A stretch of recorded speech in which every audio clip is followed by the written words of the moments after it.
Okay, so thanks very much. You're going to hear from me a couple times today, so I'll be very brief and succinct. They give me two 10-minute slots. We run companies with exploration assets. We have them in high-quality jurisdictions. We're looking for very big returns with discovery, and we maintain a very tight capital structure by using cash flow. So our companies all seek a method of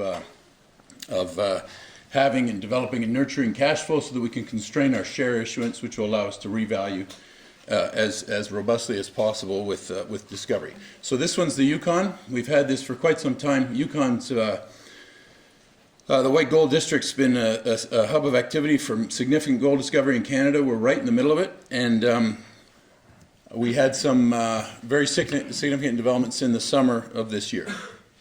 So we have cash flow, disciplined capital structure, and our exploration asset is in the heart of the white gold. So value of the company today is around 10, 12 million. What we're looking at is the potential for a 3 to 4 million ounce discovery. This is our aspiration, and we have some evidence to support the beginning of this, that these types of deposits are found here. And if we drill that, we're going to have a significant revaluation as soon as we're able to get at it early part of next year. 13 million shares. We own an awful lot of the shares because we have a method of constraining share issuance, and we're looking for this revaluation with discovery. There's one institutional owner. It's a UK-based fund that I've known for quite some time. The free float's maybe 1 million, 2 million shares, trading around $1 a share, so $12 million valuation. And our aspiration is to have a 3 to 4 million ounce discovery on this prospect that we have in the Yukon. This is the cash flow from our quarry, first quarry. We put it in the beginning of 2021, so we're making $1.5 million, $2 million a year. Pays the bills, costs $250,000 to run a public company, and it's been very profitable, extremely high profit margins. We have one operating quarry. We've had it for 2 years. We're now going to, in the next 6 months, we're going to add 4 new quarries. So we think this cash flow, we think ultimately we can support 10 quarries in this business. Very profitable business in Brazil. This is it. It's blue quartzite. We mine it like this, $300 a cubic meter, and we sell it for $2,000. They take it, cut it, polish it, and sell it in the United States, in Italy, India. So this is our cash flow. We have 2 new quarries coming on before the end of this year. This quarry's been operating for more than 2 years now for us.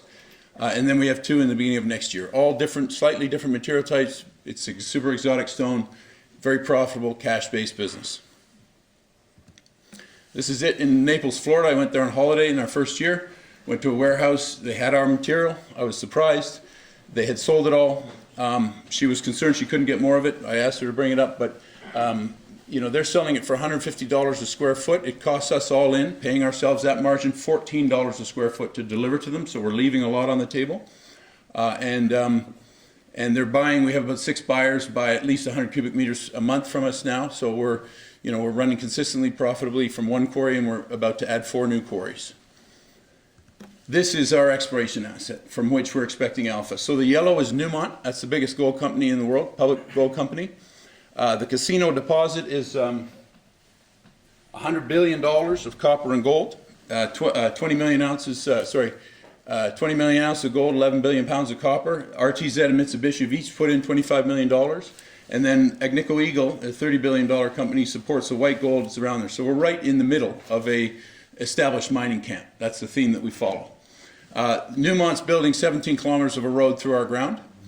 And this summer we had what we think is the beginning of a significant discovery, 300 meters west of that road, in what we're calling the Sky Zone there. So location does matter. If we have this kind of discovery in this part of Canada, we will get paid. We're expecting a revaluation, if it's a 3 to 4 million ounce discovery, to in the range of a $200 million market cap. We have a whole bunch of the reasons why that could be. Coffee, for instance, sold for $520 million in 2016. Casino's trading at $350 million, has $100 billion of contained metal, and has a NPV of $2.5 billion using just measured and indicated. So this type of deposit is in this area, and the majors are interested in it. They're in fact building infrastructure and road directly through our ground.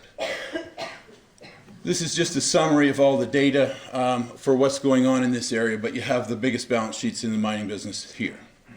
And that's the type of situation that lends itself, if you have a discovery, to getting paid for it. 520 million coffee was sold. 40 million is white gold with a 1 million ounce resource. Again, our target here would be 3 to 4 million.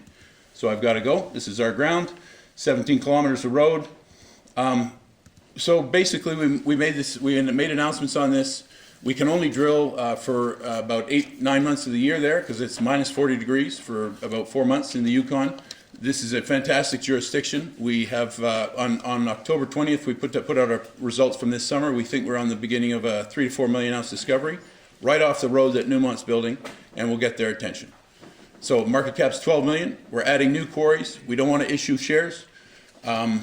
Our objective is shareholder revaluation. The target at a $200 million valuation would be $15 a share. So being the large shareholders are ourselves and our team in Brazil, we can achieve that if we have this discovery and stop issuing shares. Thank you.